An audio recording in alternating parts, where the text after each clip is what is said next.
What's going on, everybody, and welcome back to another Angle of Pursuit podcast, your DraftKings and sports betting podcast here on a Thursday. With me once again, it's the real Bobby Adcock. What's up, Bobby? Hey Kyle, how you doing? I am doing fantastic. We are one day closer to the weekend, which means college football, which means NFL, which means a lot of time on my couch, and I cannot wait.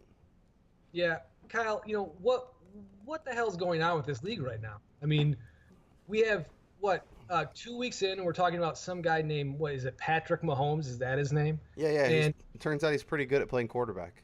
he's good. Yeah, he's good. And Ryan Fitzpatrick and the Tampa Bay Buccaneers are 2-0 and lighting every defense on fire. So, I just I think again, is all the research we do, all the stuff we want to all speculate on stuff. I just think it's great because it's what makes this league great. Is just seeing these things 2 weeks in that really no one could have called to a degree. Yeah, I think someone's like Patrick Mahomes more than others, but what he's doing right now, no one saw that. So, Yeah.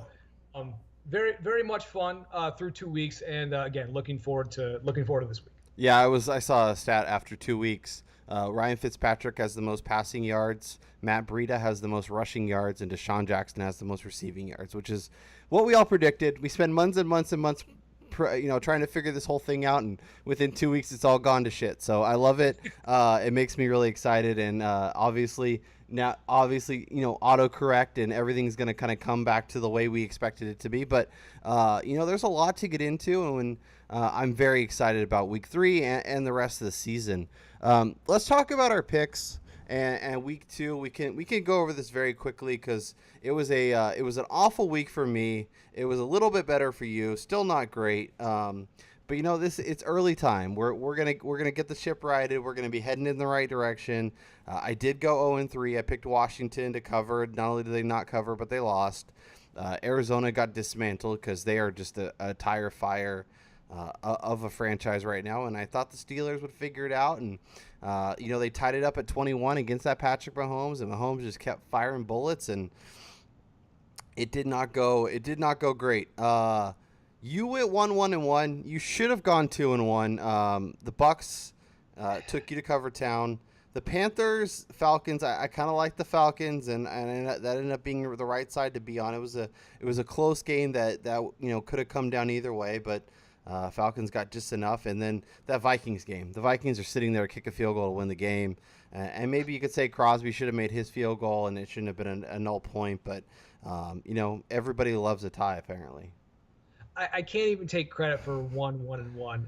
Honestly, if you had the Vikings, you were lucky to be in that position, right? Mm-hmm.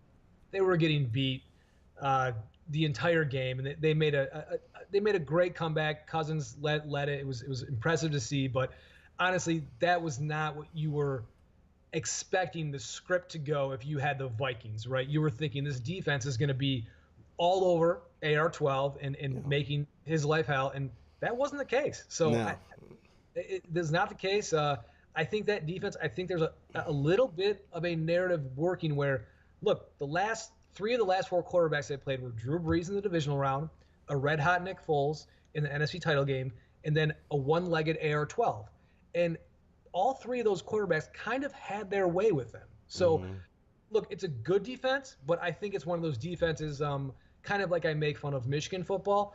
Yeah, they beat up on Rutgers and Purdue and Indiana, and then when they face anyone with a pulse, they get smacked. So it's kind of one of those things where I'm like, okay, I like them, and we'll talk about them more later, but it was disappointing to me to see like Rodgers, who obviously is an alien, just kind of able to do, really move the ball at will on them. So anyway, I can't take almost credit for a 1-1-1 there. That was just, to me, that's just a loss, and it was a bad pick all the way. Yeah. And it sucked because we did have a lot of Vikings defense in my DFS lineups. But maybe we need to take a look at that and kind of figure out where the narrative lies and where the actual value may be. Because in that game, you think, okay, the Vikings defense is incredible and Rodgers is going to get slowed down. Well, actually, their play was to use Rodgers, to use Devontae Adams, and all of a sudden, you're having a productive day in terms of DFS. So maybe going forward, those will be some things we can pick out. let's look at our week 3 picks, and we'll go back and forth here. And I'll start. I love the New Orleans Saints getting 3 in Atlanta. I know it's a divisional game. They're always a little fluky. I know that that's not a side that a lot of people are going to be on. But if you look at where the money's coming in as opposed to where the bets are coming in, the money's coming in on the Saints. And it may seem like a little bit of a pick. And I think this is going to be an interesting test for this defense. The defense has not been good to start, and it's looked like a mess. It's looked like a defense that last year was basically the outlier for what this defense is, and it's just really a train wreck, and the offense has to keep them afloat. 51% of the bets, but 90% of the money. Wow. I don't feel great taking New Orleans in this spot.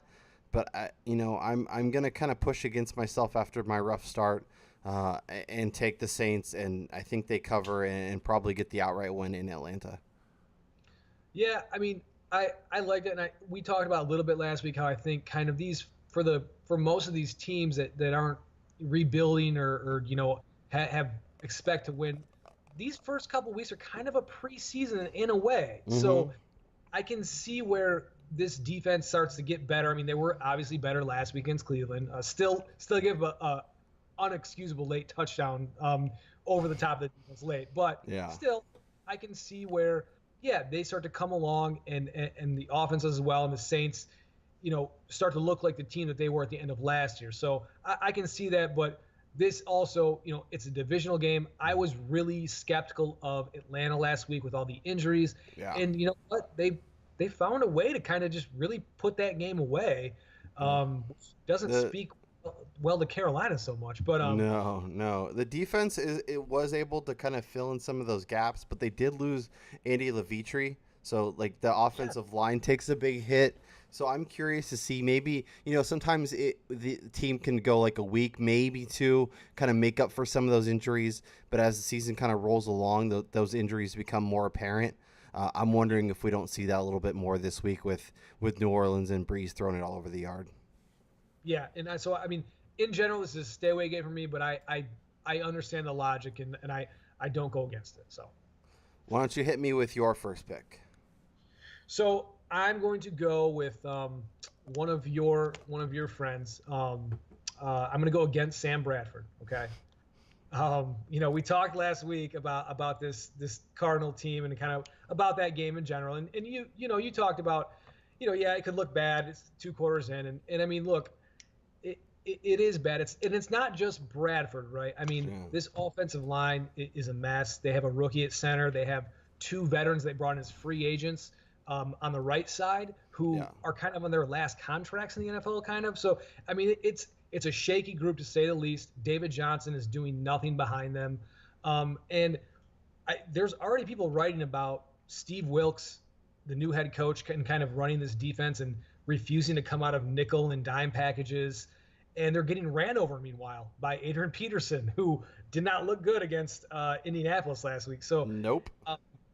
So, I mean, they're a mess all over the place, right? And then also this goes back to kind of, I like the Bears to begin the year, and I thought on Monday night they showed a lot with that second half when there was something in question after Russell Wilson scored a touchdown to Tyler Lockett, and then all of a sudden this game that's kind of uneven is 17-10. Russell Wilson has the ball, and here we go again, right? What's going to happen? And what happened was they took the game back. They made a huge play on defense, and they took the game. They took control. Yeah. Yep. So that, to me, it was nice to see them. Then they're not letting that week 1 second half kind of seep into their DNA a little bit and kind of go haywire in all these second halves. So I think that when you watch them play defense, they look like they're having fun. They want to be a great defense. And I think they're just scratching the surface on both sides of the ball, really. So I'm all over this. It bears -5.5. Do I fear Trubisky kind of having a second half deficit maybe and needing to engineer a drive? Sure, of course, and that could be their undoing here. But I also think losing that Packers game and making them 1-1 right now at this point, I think this makes this less of a letdown situation than if they were 2-0 and Yeah. feeling really good. So I think if they want to stay competitive with this division, with Green Bay and Minnesota, they got to win this game, and I think they do. And I think they're close to taking the top off of a game and just really blowing someone away. So I'm going to take the Bears by double digits here. I like that call quite a bit, and I think your point about the second half against Seattle, because it could have been really easy to be like, oh no, here we go again. We're gonna get here comes a stud quarterback, and they're gonna win the game, and we're gonna crumble like a chair in a windstorm, and but they push back. The defense plays well. Trubisky makes some questionable decisions, and almost had a couple picks, but. I love this call, and I'm 100% with you. The Cardinals' offense is just unacceptable. Bradford had 10 passing attempts in the first half. He had 90 passing yards in the game. David Johnson got 2 targets the whole game, and those both came in the final 3 minutes when the game was well out of hand. I think the Bears put it on him. I think the defense is legit. And, this is already an offense that has issues doing anything. Good luck. Khalil Mack, the Georgia backers, Kyle Fuller, you're toast. And I'm 100% with you. And I think it's fair to mention, yes, we both understand that every casino and bookie across the known galaxy needs Arizona in this game. Mm-hmm.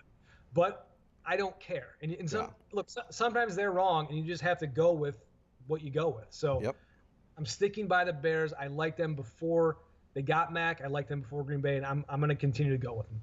Yep, and yes, the Vegas casinos win a lot, but they don't win every single game, and sometimes they have lines like this, and they know they won't get a ton of action, but they'll get enough, and they'll be able to figure it out with other games and other teams. And looking at the board, I think I see a lot of winners for Vegas this week, and I don't love a lot of the games, but I was able to find some good ones, but I love that Bears game. The game I'm going to go to is the team the Bears played last week, is the Seattle Seahawks. Yes. I like Dallas this week. Dallas is getting 3 points. I like that if I had to pick a side, but I'm going to go with the under in this game. I think both these teams are trying to run the ball. I think they want to have clock management. I think defense is a little bit of an issue. That said, Seattle's offensive line is a mess. They have allowed 12 sacks through 2 games, and they face a Cowboys defensive line that has 9 sacks through 2 games, which is second in the league. So, you got a force that wants to get to the quarterback, and you have an offensive line that has the hardest time doing that. With Sean Lee healthy, the Cowboys linebacker core is much, much better. It helps be really productive. And then, obviously, when the Cowboys are on offense, they're going to want to run the ball. They're going to want to keep Russell Wilson and company off the field. And I like this game to be close. I like this game. I like Dallas to. I think I like Dallas to win. I think Seattle is heading in the wrong direction. I think it's going to be a really long season for them. But I'm thinking 17-10, 17-9, something like that. And this game goes under pretty easily.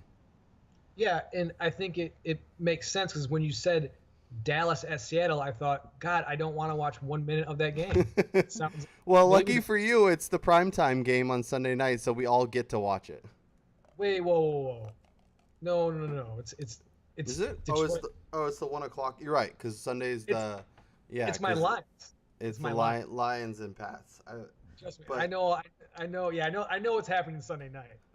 It'll probably be the Fox primetime games nonetheless. But sure. I like the under for sure. Hit me with your second line. Okay, this is this is maybe a little boring, but it's the Vikings minus 16.5 against the Bills. Look, 16.5, ton of points. Obviously we know that, but I kind of dogged the Vikings defense a little bit ago, talking about how they beat up on who did they beat up on? They beat up on bad teams. This is a bad team, and I think this is a game where they're coming off kind of a relatively disappointing performance where they kind of got by AR-12 on the defensive side, and they're gonna want to flex their muscles at home against Josh Allen, who took 5 sacks last week. He threw 2 picks, and this is going to be his NFL debut on the road. And he's gonna hear that. My over under for that Vikings horn is going to be like 9,488 times. So this is going to go on nonstop. And yes, is 16.5 a lot of points? Of course it is. But are any of us going to be surprised to look up and see 31-10, 28-7 final? 30-13? Yeah. No, none of us are.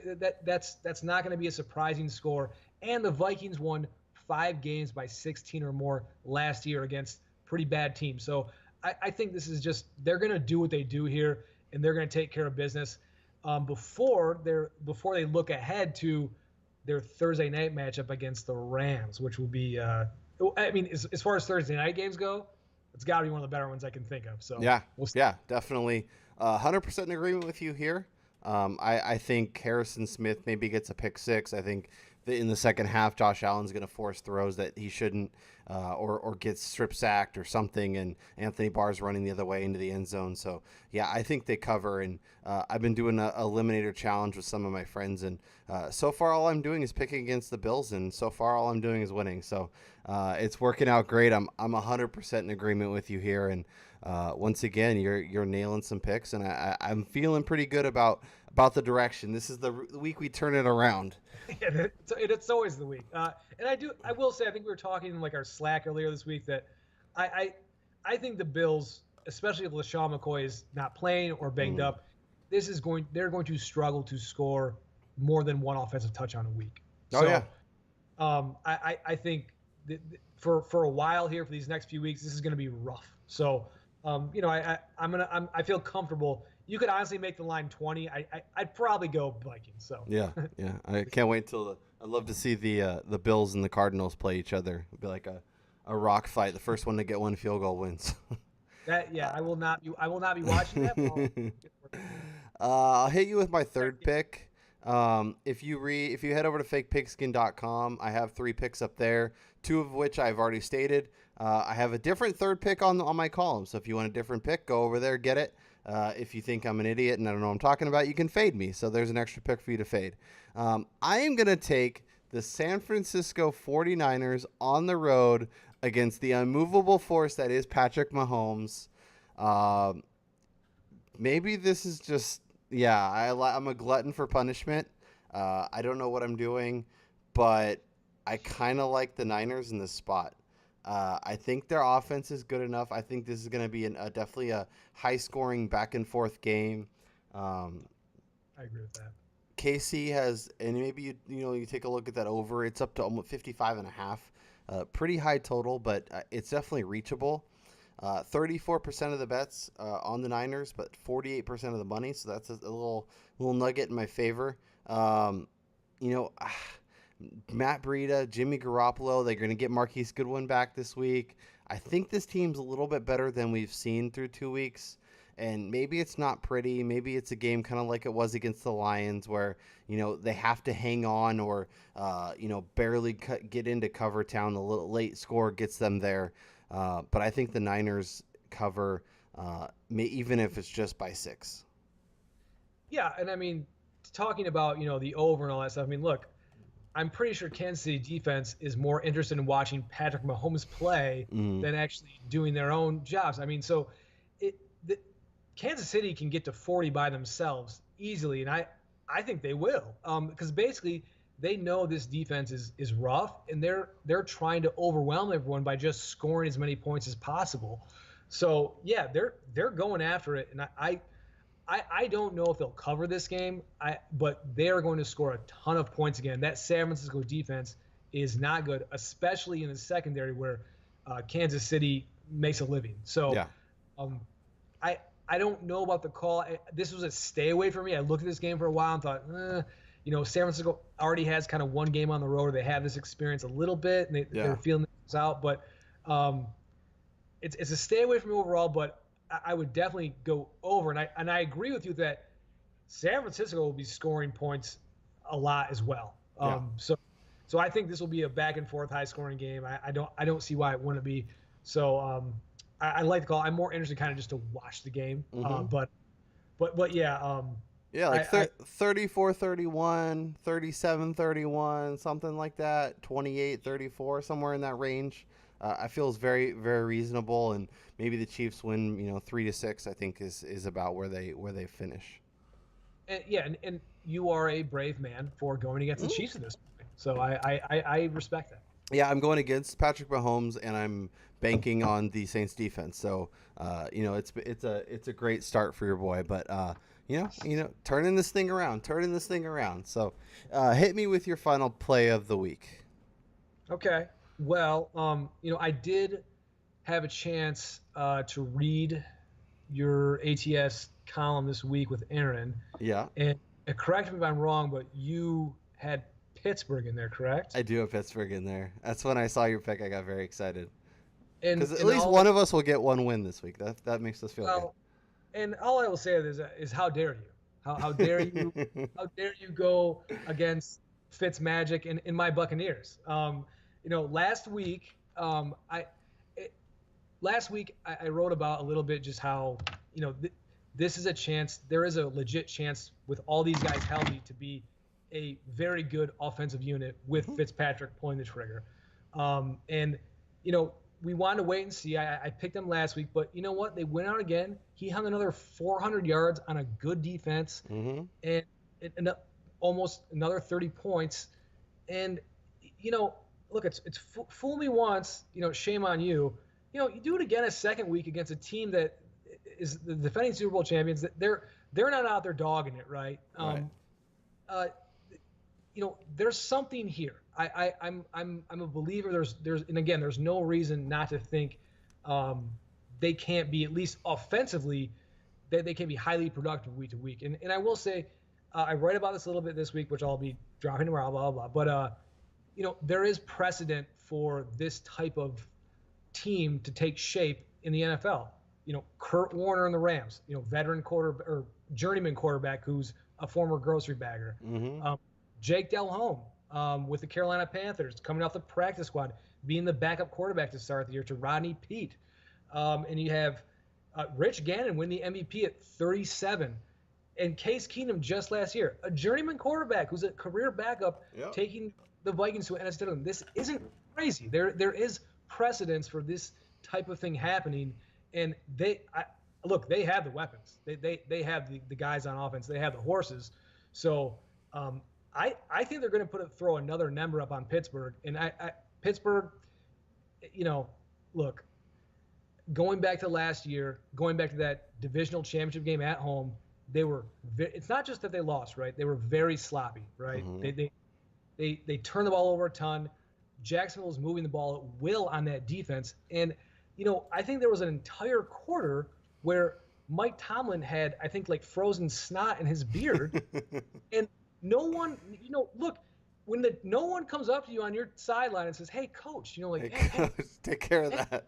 Hey, you got something. No one's doing that.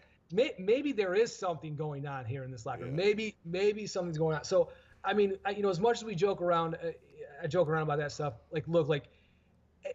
Good teams that are well coached and are prepared. I don't care how good Kansas City is. You don't get down 21-0 in the first quarter. Yeah. It's sloppy. It's unprepared, and I'm sorry. I think there is something wrong in the more this keeps going on. I think that Tampa Bay throws another number up on them, and I think it's a high-scoring game. But I like Tampa to win this game. 31-28, 31-24. I'm going Bucks here. That's my best bet. Yep. All that makes a ton of sense. This is a defense that can't stop anybody. Just had Mahomes threw 6 touchdowns a week ago. Antonio Brown is so mad that they're basically 1-1 that he decided not to come to work on Monday. And Le'Veon Bell's in Miami on a jet ski, not practicing, not doing anything with the team. This team is a mess. This team is headed in the wrong direction. As I mentioned, Ryan Fitzpatrick leading the league in passing yards. Deshaun Jackson leading the league in receiving yards. This is Ryan Fitzpatrick. This is every September before contract year where he puts together 3 or 4 incredible games where they go, how is this guy not on someone's team? How is he not a starter? And then it all falls apart. And he has his 5 interception game. And things just start going sideways. And and then we're talking about a Steelers team that every September we're like, oh, this is the end. Big Ben's toast. What is wrong with this team? They got to fire Tomlin. And every January, who's playing the Patriots to go to the Super Bowl? The Pittsburgh Steelers. I think. You mean the Jacksonville Jaguars? Them too, but they're always right there. AFC title game, AFC divisional round. They're always right there, and I feel like we're gonna look back and be like, remember in September when the Steelers were a mess? And then they had that game against Ryan Fitzpatrick where he threw 5 picks and all of a sudden it turned around right there. I just I'm starting Fitzmagic at 1 league because if you look at this logically, it makes sense. Like he's gonna destroy this team, but this is the NFL. Things are weird and things tend to happen the way they're supposed to happen. And part of me is like, avoid Fitzmagic like the plague this week because either this week or next week or the one in October, he's going to have a game where he's just dreadful and he throws 4 or 5 picks and we were reminded why he's not a starter on any other team. Maybe I'm wrong. Maybe I'm a week ahead. Maybe I'm 2 weeks ahead. That is what, honestly, and I'm going to post this tomorrow, but that's what I'm writing. And that's why I love this game. This is the game of the week. I'm so glad it's on Monday night is because you have basically NFL royalty, right? Who they're not supposed to be winless at this point in the year, especially after playing the Browns and playing at home, right, against the Chiefs. Yeah. And then you have Tampa Bay. What are they going to start 3-0 on the road at the Saints against the Super Bowl champs, and then on Monday night against an NFL institution like the Pittsburgh Steelers? Oh, so and Jameis is suspended, and this team was supposed to be 0-3. Talking about or what are they going to do? Are they going to draft another quarterback? And now they might be a perfect September. Like what is happening? Right, and that is why I love this game. And I look, I'm putting them all in on the Bucs, obviously. But I think they will win this game, and I believe. But I am more interested. I want to see this game play out because it has the most. Look, it has the narrative. It has all the storylines. It has everything you want, and it's Monday night. So it can't be any better. And this is exactly like you're talking about. This is exactly the game. What's supposed to happen? The Pits were supposed to go in. They're supposed to teach Tampa Bay a lesson. And Fitzmagic becomes, the trick is on him. It becomes a disaster. So, It's like when they have the little boxes and they saw it in half, but it actually saws them in half, and things end up horribly wrong. So he does drown himself trick, and then he drowns and dies. Yes. Exactly. So good luck with your plays this weekend. Hopefully at least we'll get going in the right track. And we'll see if we can't go 4-2 as a duo. Let's transfer and talk about some DraftKings and build some lineups. Bobby, I guess, and we were talking about this a little bit before, but when you go to a contest and, okay, I'm looking at cash games, I'm going to jump in this 50-50, you're looking at a blank slate. How do you start to build your team? Do you have positions you target first? Do you have players you're like, I definitely want to build around player X, Y, and Z? Kind of what's your general philosophy for lineup building and when it comes to DraftKings? Well, I think no matter what sport I'm playing, like DFS, I do a lot of golf as well. I think I always start at the bottom and I look for value there, and I try to at least dig into the very low price guys in the NFL. Let's, for example, say in like the $3,000 to $4,000 range, or maybe $4,500, and I try to just look at guys. Okay, who are guys who have relatively safe floors considering their price, and a little bit of upside that they could maybe pop for 100 yards and have a reasonable chance to score a touchdown. Just because I think you have to identify those guys. Those are the guys that are going to get you over the top and get you also freed up cash to get all the guys that we know we like. Like, look, I want Delvin Cook this week. Well, hey, we all like Delvin Cook. We all like Julio Jones. We all like Beckham. Like that's easy to come on and give that offer as some sort of advice. But to me, I really try to look for the value plays at the low bottom. Try to pick maybe 3 or 4 of those guys as my foundation and build from there, so I can free up the rest of the cash and target all the guys that I want that are higher priced. Yeah, I love that strategy, and I think that's kind of how I look. And I tend to start with quarterback and defense, knowing that's probably where I'm going to save money, and tight end as well.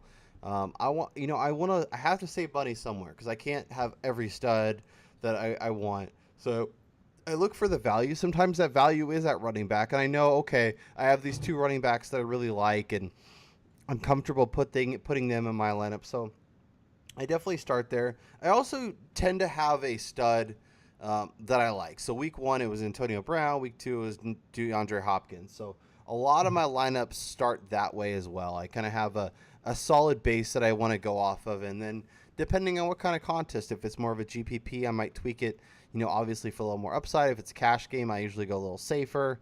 But I kind of just like to figure out where the value is and who the stud I want and then kind of fit everything else in between. So with that in mind, let's look at our lineups and let's talk about some players we like. And at the end of this madness, Bobby and I are both going to give you guys a lineup to try out this weekend, or at least a lineup we like. And, obviously you can adjust it as you see fit.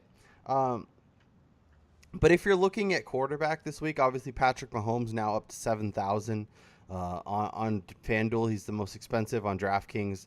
He's $100 less than Aaron Rodgers. I guess if you're building a lineup in FanDuel, what quarterback and/or quarterbacks are you trying to build around?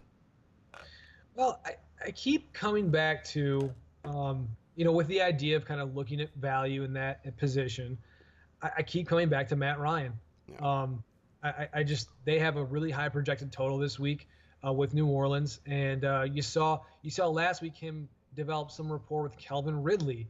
That was great to see after having 0 catches the first week. So I think that's a spot where 5,700. Hey, if he tosses 250 yards, 2 touchdowns, he's returning some solid value for you. And I think that's I keep coming back to him in that game, and I like him as a solid value play this week, and maybe a Ryan Tannehill too. He's a little bit cheaper, but I think that looks like an uglier game, so I'm a little bit hesitant there.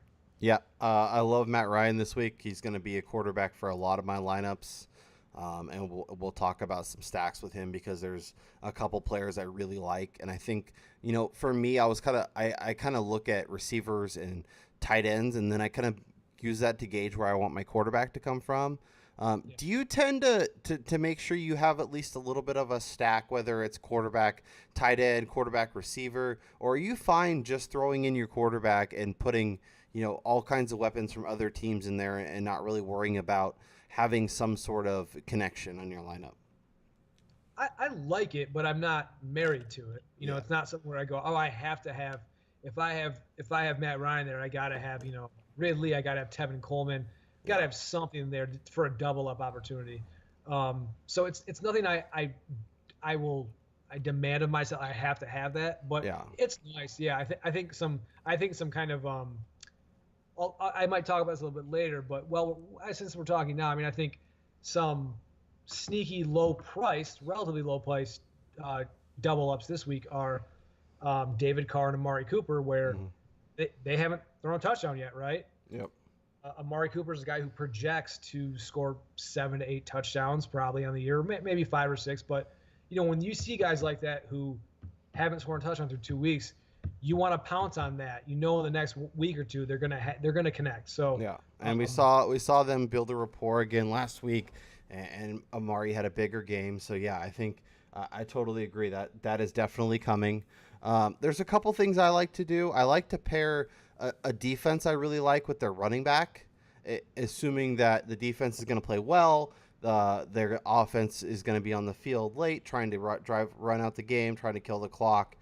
So I like to do that. And with that in mind, I like Zeke and the Cowboys this week, and we'll talk some defense as this comes to an end. I also like to take a stud quarterback with a receiver, and then take the opposite target of the big target from the other team. So, for example, Matt Ryan and Julio Jones, and then take Michael Thomas, and kind of know that, okay, especially in a game where I like a lot of back and forth, I feel like it's going to be a little shootouty. I feel like there's going to be potential for big fantasy games for both guys, and I get a quarterback. So those are a couple of things I tend to think about. Like you said, I'm not going to force it. I'm not going to make it a priority, but it's definitely something that as I'm kind of building my lineup, I go, oh, okay, I like that.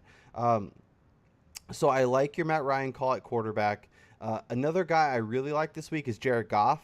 The Rams, the Chargers defense rather, is a mess without Joey Bosa. They're not going to be without him again. Jason Verrett's out. They're missing key pieces. We've seen this Chargers offense get annihilated. Obviously, it's in LA, so in the Rams home stadium. I like that, and I think I've watched the Rams actually both weeks because. Even against the Cardinals, where I thought, okay, this is gonna be a game where they get up big. The willingness by McVay to keep throwing, to run some play action, to do different things, even when they're up 3 or 4 touchdowns, means there's more potential for fantasy points, more potential for more production out of Jared Goff, even in a game where you think, okay, the Rams are going to win and they're big favorites and they're not going to throw as much. It turns out they throw just as much.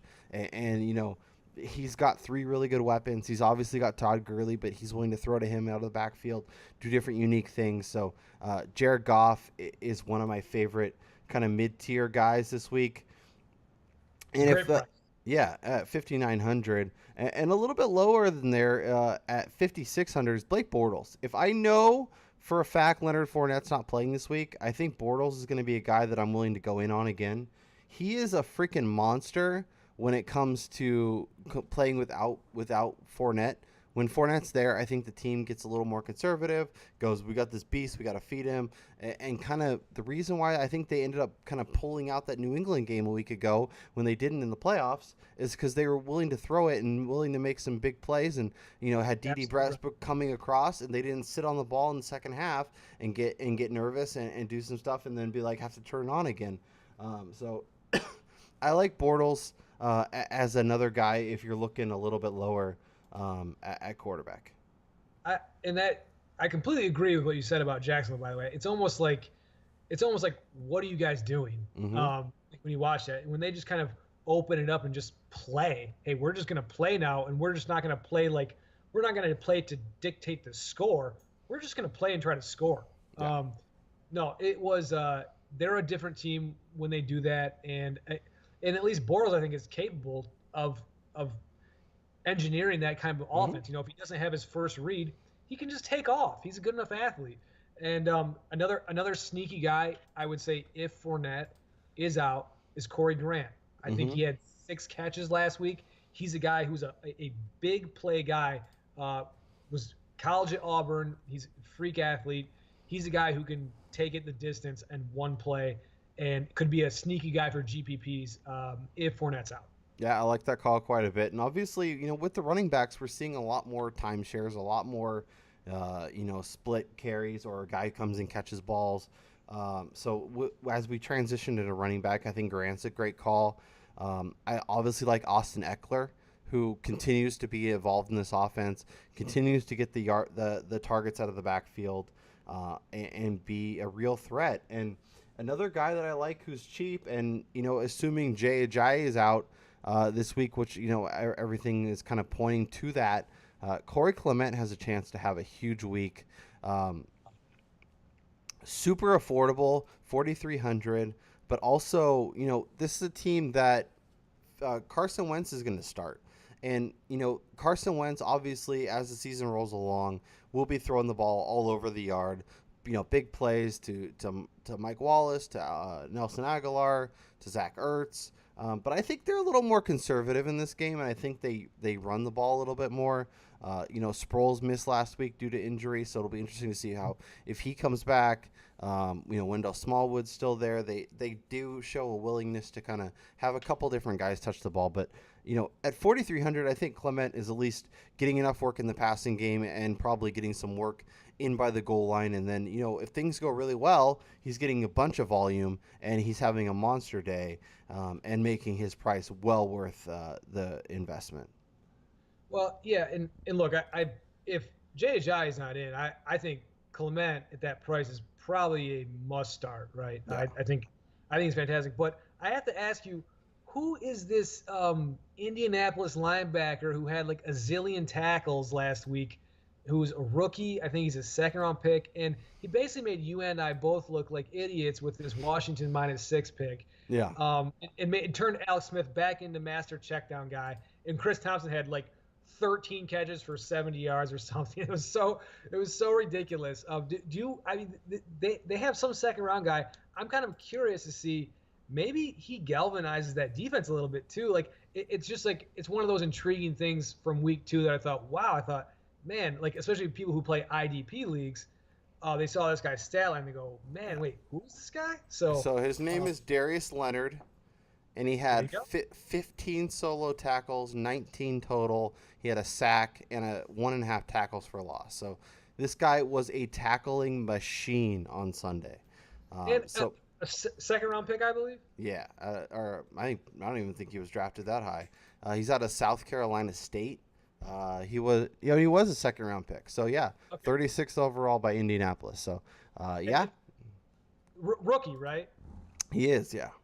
So I mean, like, who knows? Like that, they could have hit big on this guy, and who knows? Like that was kind of just an interesting thing from week 2 that kind of flew under the radar a little bit. That's a monster game, and they shut that Washington offense down hardcore. So, but I love the Clement pick. I just wanted to mention that guy because I just, that caught my eye and thought, wow. That's impressive.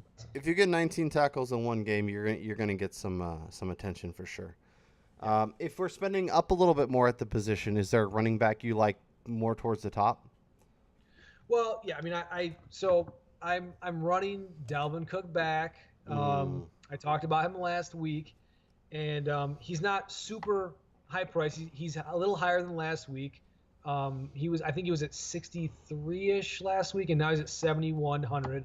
But again, here's a situation where I just think there's going to be a lot more positive game script. They were not able to get that last week. They were constantly down. They did not win time of possession with Green Bay. They were always trying to kind of get back in the game a little bit. So he didn't have a chance to run the ball. And also, another thing about him too, I got a chance to watch a lot of that game, and on third downs, they'll split him out into a slot, and they're using him like a regular like fifth, fourth wideout. Yeah. So I mean, he's a dynamic guy. I just think he's in a spot where definitely a blow-up week is capable there, and I think the price is still really good for what he could do for you. And again, I think they're going to be up a lot, and they're going to be killing clock and handing the ball off. So I love Dalvin Cook again this week. I believe a lot in running back your misses. So if you have a guy who you really like the week before, that's what DFS is for, right? You go, Hey, well, I'm going to go back. So I like Cook again this week, and I think Kareem Hunt's price, considering the offense and all the scoring they're doing, I think $6K is a really good price for Hunt this week. So that kind of jumped out to me, so I like him as well. Yeah, I think it's really hard to go back to the well when you had a guy who kind of let you down the week before. But I think that's the exact time, especially when the matchup dictates playing him. You have to be like a cornerback. If you get burned on one play, you have to come back and do it again. This isn't personal, Kyle. No, right? and that's why I kind of like Latavius Murray in the fact that I think this is a game where the Vikings will get more guys involved. But at 5,800, it's really hard for me to rationalize playing him when Gio Bernard, who should get the start for the Bengals, is only $100 more. Kareem Hunt, as you mentioned, $200 more.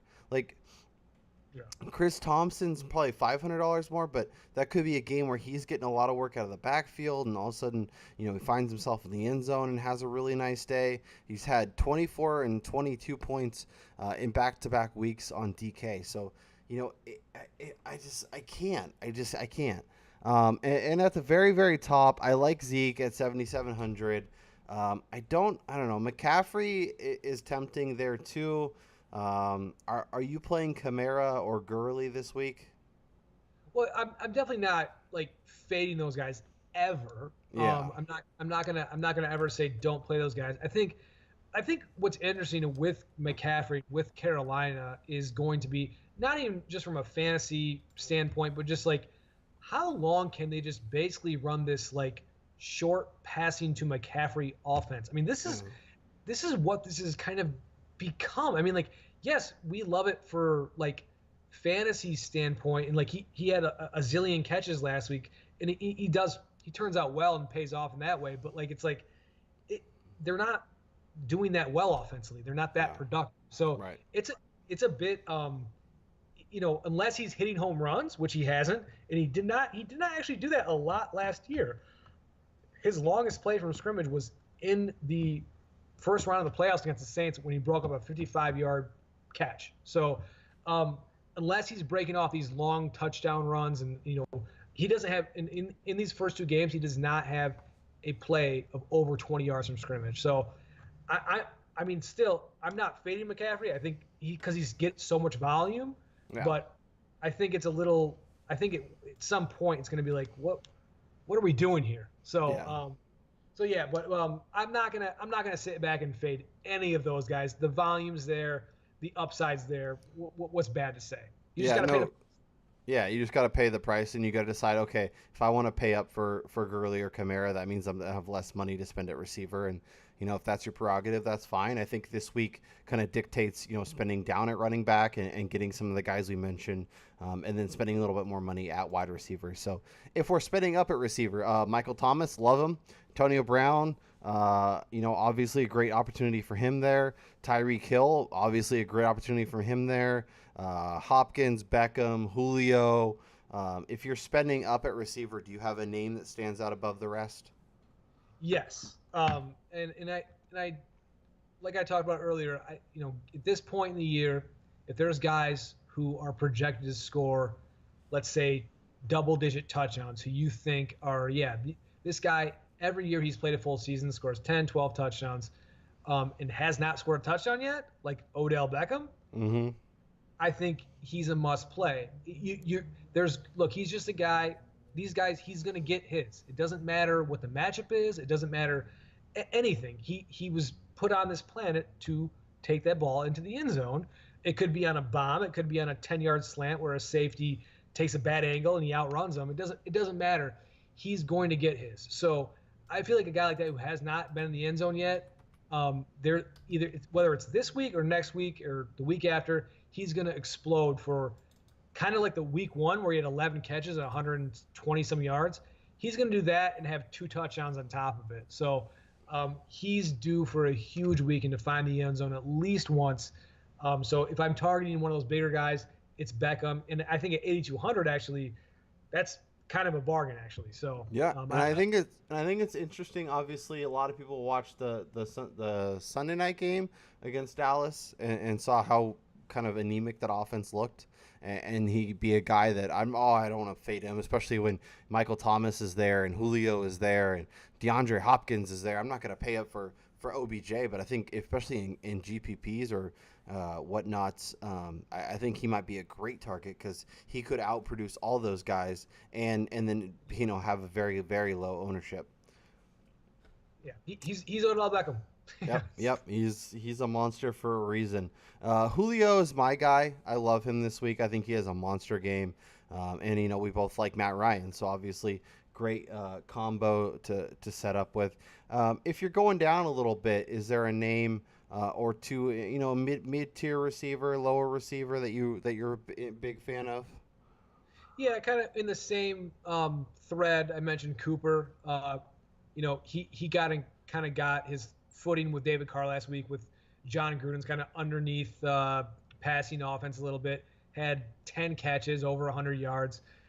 So I think I don't think there's anyone on Miami who can stay with him anyway. Yeah. And I think he's a guy who also has not found the end zone. I think that will change coming very soon. So he's had, I think, 5, 6, 7 touchdowns his first 3 years. So he's a guy, he's due. He's going to get a touchdown here soon. So I like Cooper at 6,600, and another guy too, same type of thinking, but also the volume is very much there through the first 2 weeks. Is Allen Robinson at 5,400. Yeah.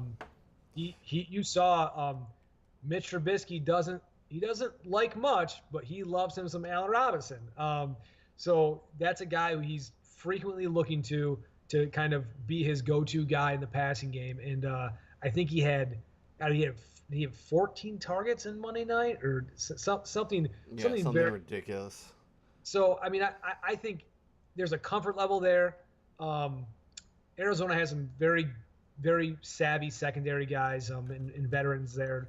So we'll see how that plays out. But still, he's looking that way. I think Allen Robinson at 5,400, I think, who also hasn't found the end zone yet, I think that's a solid play. Yeah, no, I like Allen Robinson a lot. I was kind of surprised by his price in DFS and as well as some of his projections. I own him in a few different sites, and not a lot of people high on him this week, which is kind of bizarre to me. But yeah, I'm all in on Allen Robinson. I like that call quite a bit. And as I mentioned with Jared Goff, I love the Rams receivers this week. Obviously, Brandon Cooks is a great option, but he's going to cost you more. He's 7,000. The guys that I want to target are Robert Bobby Woods and Mr. Cooper Kupp. I love Cooper Kupp this week.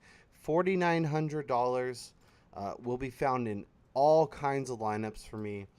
And a thing that I kind of like is through 2 games, he has 6 red zone targets. 6. He is tied here. He is currently 3rd in the NFL with that number.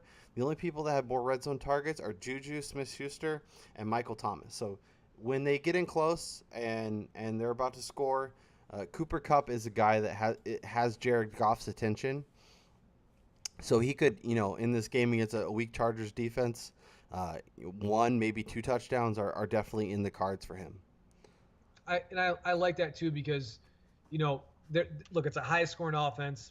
Any one of 4 or 5 guys can have a touchdown every week, and Cooper Kupp and Robert Woods have not found the end zone yet. So I love both those calls. I love fading Cooks at the higher price, and I love putting in Woods and Kupp into a lot of lineups. I think they're great bargains this week. In a game that is very intriguing. I obviously, the Rams are I think they're a little bit maybe heavier fares than they should be, but like you talked about earlier, without Bosa, who knows how this game kind of goes, and maybe the Battle of LA, maybe it gets away from the Chargers, and like you talked about, Sean McVay, he's not going to take his foot off the gas, so I like both those receivers in there too. Yeah, I mean, I was looking like last week, even in a game where the Rams, basically dominated from the start to stop. Robert Woods had 9 targets. Brandon Cooks had 9 targets. Cooper Kupp had 6 targets. Like, these are offensives that want to throw the ball, that want to do stuff, and be incredibly productive. Okay, let's throw out a couple tight end names. Is there anyone at the higher end that you're interested in, or is this where you're looking to save some money this week? Well, both. I think what sometimes I like to do, because you can find production at that position, and they're always relatively cheap unless you focus on, Kelsey and Gronk. Typically, you can find, guys under 5,000, maybe even in the 3,000 range that you can get relatively safe floors at with some, decent upside like I like to look at. So I would say from the upside standpoint, a lot of people's, hot waiver wire pickup last week who was quiet was George Kittle. Mm-hmm. And I like him again this week, against that Kansas City defense that allowed, I think, Jesse James. Yeah, Jesse James had like 150 yards, and Jesse James, who I don't think he had 138 yards in like a high school game. Yeah, 138 yards and a touchdown on 5 targets. Yeah, he was all over the place, like just running wild. So, and look, they're so not interested in playing defense. They can outscore everybody. That's what they're trying to do. So, I think Kittle is I think still going to be Jimmy G's big target and big go-to guy. Yeah. Last week, the Lions actually made a concerted effort to take him away, and they kind of did. And that was one, I guess, positive thing you could say about them. But yeah, I think Kittle's bounces back this week with a high projected total here. Should be high scoring. I like him a lot at 4,500. Yeah, I like that call quite a bit. And if I'm looking towards the top of the board, I think that's kind of where the highest I would go. Obviously Kelsey's interesting, but I think I'd rather save money. And if I'm looking to do that, there's a few names. If you're playing just the Sunday slate, I like Ian Thomas of Carolina a lot. Obviously involved in this offense, obviously facing a Bengals defense that has issues against the tight end. And then I also like Austin Hooper. If you want to do a little Matt Ryan, Austin Hooper stack, guys that are sub 3,000, I think are really, really tempting. And if you're playing the Monday night slate also, I think Vance McDonald is a guy that I'd be willing to go after. I know he didn't have the monster game last week, but he also had 5 targets. He ran more routes. He is going to be involved in this offense, especially if it's a little bit more of a shootout-y type game, which it looks like it's set up to be. So those are a few names down low that I like. Yeah, I don't. Yeah, I agree with what you said there, and I think going low at tight end, there are a lot of intriguing names, and we talked earlier a little bit off the pod, but I said my man Jake Butt. Love it. And look, I'm kind of writing about him for tomorrow too. But look, it's basically his rookie season. He missed all of last year. He tore his ACL in his final bowl game in college at Michigan, and he basically slipped to the 5th round, where he was projected to probably be, I would say, late 2nd, early 3rd round pick before that happened. So he was a very big, athletic guy. He lined up all over the place when he played at Michigan. Basically as a wide receiver. He's 6'5", 6'6", 250. Big guy. And these first 2 weeks, he's quietly been kind of involved in this offense. He made a really nice grab on the game-winning drive to win the game last week from Case Keenum. And Case Keenum has familiarity with passing to his tight end with Kyle Rudolph last year. He's played with a nice tight end. Kyle Rudolph had 81 targets in that offense last year, which was 3rd on the team.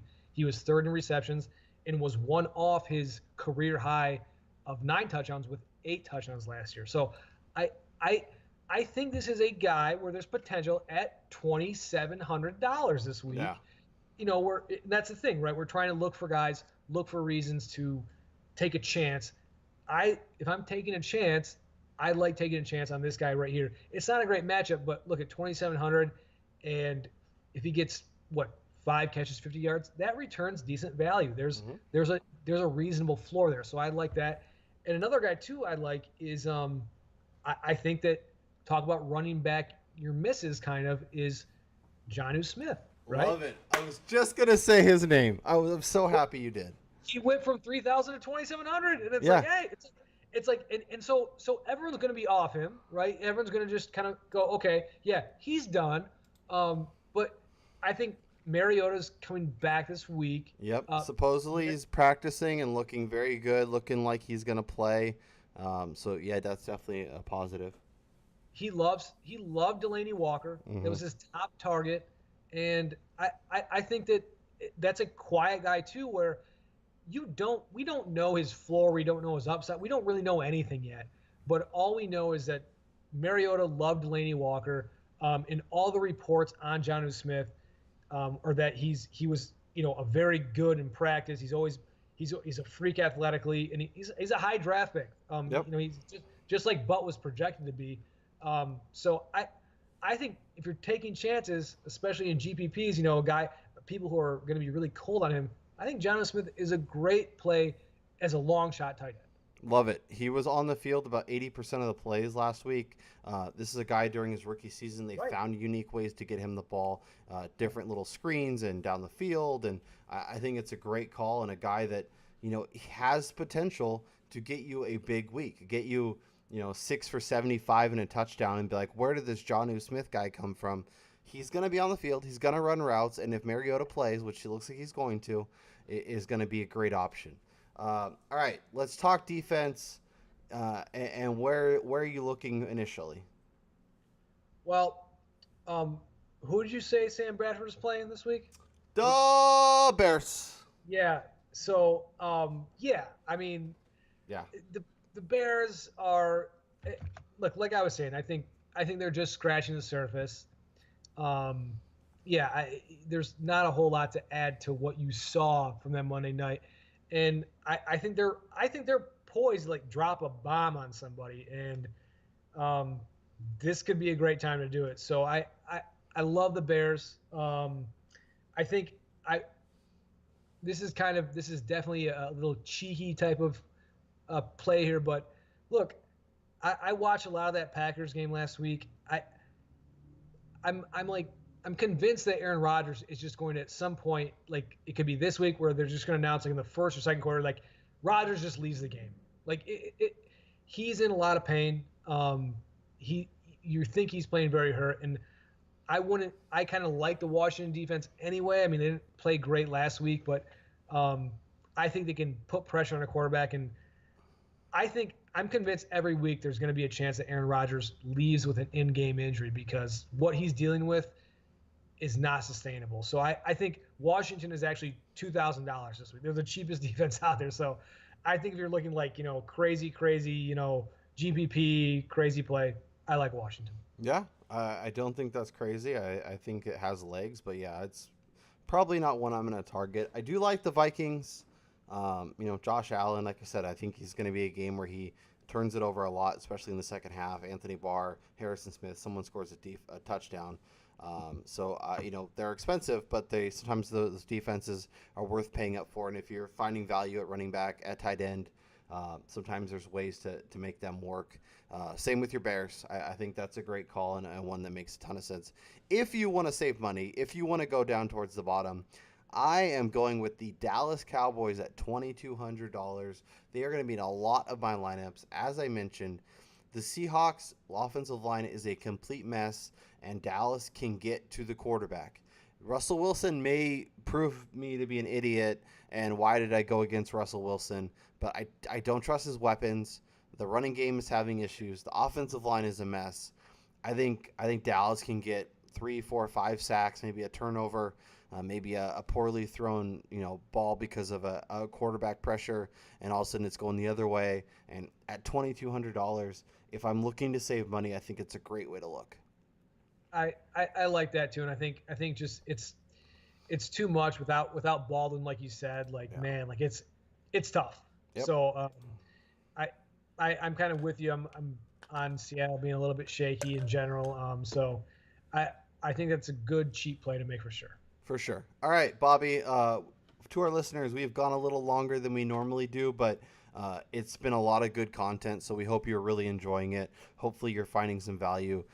Obviously, on Twitter is a great place to hit us up. But before we get out of here, we want to give you each a lineup and kind of give you some of our thoughts as we kind of go through it. So, Bobby, I want you to hit me with your lineup that you sent to me, and let's just go through it position by position. So, when you're setting your lineup, who is your quarterback? Matt Ryan. Love it. And as we talked about, we're both very much in on the Falcons. High over under, great opportunity here. He should have a big game here. And at 5,700, I mean, gotta love it. Hit me with your starting running backs. Cook and Hunt at 71 and 6,000. Yeah, both values. I mean, Kareem Hunt at 6,000, like the opportunity. And I think there's going to be a game where Patrick Mahomes doesn't really do, they pull in the reins a little bit and it's a little more run heavy. And this could very much be that game. And at $6,000, Kareem Hunt could be an incredible play. Now let's talk your receivers. You got 3 of them. Hit me with your 3 wideouts. Okay, well, I'm going to be basically repeating myself, but it just happened to work out that way. Beckham was my high guy. Yep. And Mari Cooper, 66, and Allen Robinson is my third at 54. And as you can tell with Bobby, he has guys that he clearly likes this weekend. We went through the names and we talked about it. And it makes it a lot easier if you kind of have a plan going in to build a lineup and go, okay, I know what I like. I know who I want to go after. I know, which options I want, and you pull the move with your flex, and we'll use this as a jumping off point, which I think is very interesting, and allows you to do some other stuff and have some more expensive guys at other positions. So, talk to me about your tight ends this week. Well, it's as I said, going as I got all those guys in the other positions, my tight ends and flex are cheap, and it's Mr. Jake Butt and George Kittle. Mm-hmm. I think those are just great value plays, and I finish it off with defense with the Bears. Yep. So 7,200 between your tight end and your flex. Great way to spend your money. And then you got your Bears in there, so you got a little more expensive defense, and I love it. I love it a lot. What is your lineup? Okay, let's run through it, and I will break it down for you. So at quarterback, I am going with Jared Goff. Like I said, big fan of his this week. I think he's one that makes a lot of sense. I think, if I'm not going Matt Ryan, I'm going Jared Goff. I think it's a great way to look. I'm still kind of building this lineup as we go through it. So I'll give you some of my thought process as I set this up. And obviously, I want to pair Cooper Kupp with Jared Goff. I think there's going to be a big Cooper Kupp game. I think there's a potential for him to be a fantasy monster, find the end zone, and be really productive. If I'm looking at that game, I also like the Chargers, and I think they'll do a little bit offensively. They'll have to throw. So give me Keenan Allen. I like him. I think he makes a ton of sense. And I like, pairing kind of the stud opposite for the, kind of high shootout, up-tempo, a sneaky stack game that isn't the Patrick Mahomes, that isn't Monday night. My running backs, Corey Clement. Like I said, if Jay Ajayi plays, this will probably be a move that I switch. But as for right now, Corey Clement, I expect to get a ton of work, and he is going to be one of my RBs. My other one will be Kareem Hunt. $6,000 for an upside running back like Kareem Hunt. I'm all in on it. I think, and I'm currently making a lineup for the Sunday-Monday slate. So I'm going to throw Vance McDonald in my tight end slot. I think he's going to have a big game. He's only $3,000. Ran a lot more routes than Jesse James. Got just as many targets. And, now I'm looking at $8,200 each for my two flex spots. So I'm going to look at wide receiver. I love me some Julio Jones, so he absolutely finds a home in my lineup. $7,900. I now have $8,500 for my flex. Oh, look at that. I'm going to put Tyreek Hill in. So I want some of that Pat Mahomes exposure without, that Pat Mahomes price tag. So give me Tyreek Hill in my flex. Spent all my money. I go Jared Goff, Corey Clement, Kareem Hunt, Cooper Kupp, Keenan Allen, Julio Jones, touchdown Vance, Tyreek Hill, and then I have my Cowboys defense at $2,200. I love this lineup, and it will be winning me some cash this weekend. Oh, you'll probably be a millionaire, I'm sure. Yeah, I'm sure. And you know what, Bobby? When I win that Millie Maker, which I'm sure will happen this year, I'll still do this podcast with you, just because that's the kind of guy I am. That I appreciate that. I'd still like maybe like $50 or something. If you I could probably give you a little salary this season. I'll maybe take care of you there. Maybe 75 or something like that. Yeah, maybe at like least, a free entry. Maybe a free entry. I'll at least order you a pizza and maybe a case of beer. How's that sound? Okay. No, I would be happy. Like I said, we ran a little long, but I think we had some good stuff, and hopefully we helped you build some better lineups and hopefully win some cash on the sports betting side. But for Bobby Adcock, I'm Kyle Robert. Make sure you're going to Fake Pigskin, checking out all of our DFS content, our sports betting content, our fantasy football content, everything you need to win leagues, to win money, to win at whatever. It's going to be there. If you need something else, let us know at Notorious KRO, at Real Bobby Adcock, at us, follow us, send us questions, all that good stuff. We're always down to talk. But until next week, good luck. May the winners flow. Take care.